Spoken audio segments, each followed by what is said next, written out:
সকালবেলা আন্টির বাড়ি গিয়ে দেখি বাহ, আন্টি বেশ পিঠে ভাজার তোড়জোড় করছে। আমিও বলে উঠলাম, কি ব্যাপার, পৌষ পার্বণ তো সেই কোন কালে চলে গেছে, তুমি এখন পিঠে ভাজছো, ব্যাপার কি বলো দেখি।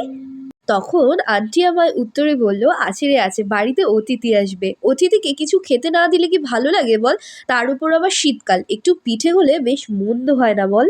আমিও বললাম, তা তুমি ভালোই করেছো, তাহলে আমি ভিডিওটা করে ফেলি। আন্টিও বললো, হ্যাঁ হ্যাঁ কর কর। এখন আবার দাদাভাই দিদিভাই এমন হয়েছে যে আমি কোনো কিছুর প্রতি অনিচ্ছা দেখালে ভিডিও করার প্রতি বিশেষ করে আন্টি, মা, বাবা সবাই আমাকে খুব এনকারেজ করে। ওদের প্রতিটা কথা আমাকে ভিডিও করার জন্য খুব মোটিভেশন দেয়। ওই দেখো, তোমাদের সাথে গল্প করতে করতে কিন্তু আন্টির মালপোয়া ভাজা প্রায় কমপ্লিট। ইভেন আমি কিন্তু লাস্টে একটা মালপোয়া খেয়ে ট্রাইও করেছিলাম যে কেমন হয়েছে। সত্যি আন্টি খুবই সুন্দর মালপোয়া ভেজেছিল। তা তোমরা কারা কারা আমার মতো মালপোয়া খেতে ভালোবাসো কমেন্টে দেখি ভরিয়ে দাও দেখি লিখে।